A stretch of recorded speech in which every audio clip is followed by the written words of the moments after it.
قسم کی سوچ. تمہیں اللہ جنت کا مہمان بنانا چاہتے ہیں، تم چند ٹکوں کے پیچھے اپنے آپ کو لگا رکھے. وہ کہاں جنت اور کہاں دنیا کی یہ میل کچیل کو ہے مقابلہ.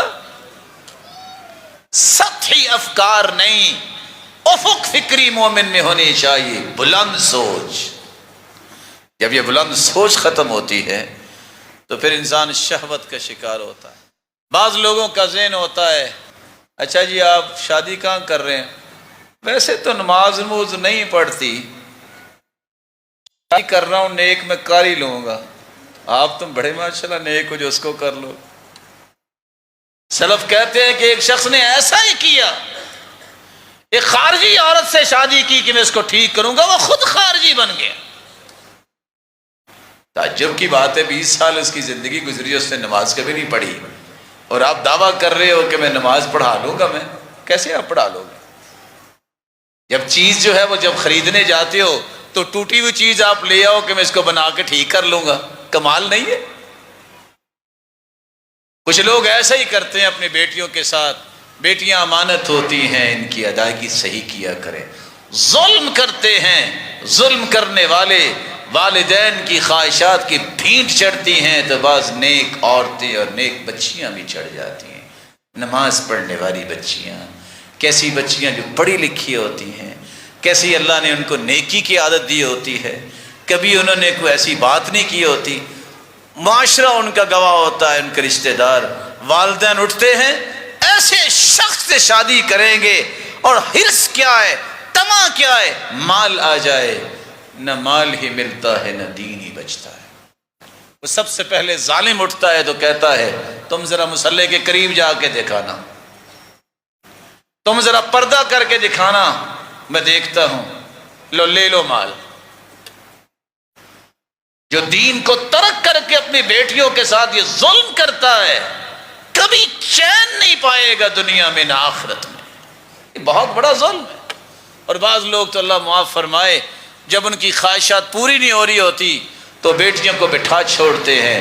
انہیں عبداللہ ابن عباس کی بات کبھی یاد نہیں آتی جو کہا کرتے تھے جب بیٹا اور بیٹی بالغ ہو جائے اس کا نکاح کر دیا کرو. 40 سال ہو جاتے ہیں بیٹے، کیا مسئلہ ہے جی؟ بس جی کوئی مل نہیں رہا. کمال ہے اللہ کی، اتنی پیاری مخلوق اتنی زیادہ ہے، مسلمان موجود ہیں، مل نہیں رہا. آپ یہ کہیں میرے شیطان کی ہوس جو ہے جو میرے دماغ میں وہ پوری نہیں ہو رہی، وہ پیسہ نظر نہیں آ رہا، جو سٹیٹس کی دوڑ میں اپنے آپ کو اندھا کر چکا ہوں وہ مجھے چشمہ نہیں مل رہا جس کو میں آنکھوں پہ لگا کے سکون لینا چاہتا ہوں. آپ سوچ کے پریشان ہو جائیں گے.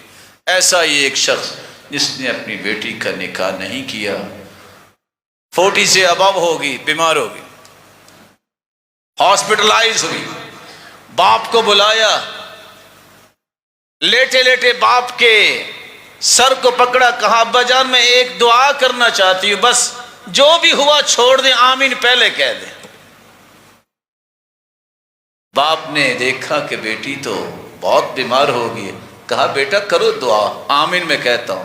فرمایا حرمک اللہ من الجنہ کما حرمتنی من الزواج، جس طرح تجھ نے مجھے آج تک شادی سے محروم رکھا ہے اللہ تجھے جنت سے محروم کرے.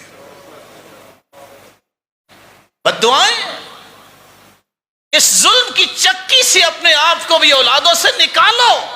یہ بتوں کو اللہ کے رسول نے پاش پاش کیا تھا، کالے رنگ کا غلام جس کو بلال کہتے ہیں، لیکن مقام کتنا بلند تھا. نہیں دیکھا عبد الرحمن بن عوف قریش خاندان کا عالمی منڈی میں صفے اول کا تاجر ہے، اس کے پلے کا کوئی تاجر نہیں ہے. وہ کہتا ہے آج میرے لیے فخر ہے کہ میں اپنی بہن کا نکاح بلال سے کر رہا ہوں.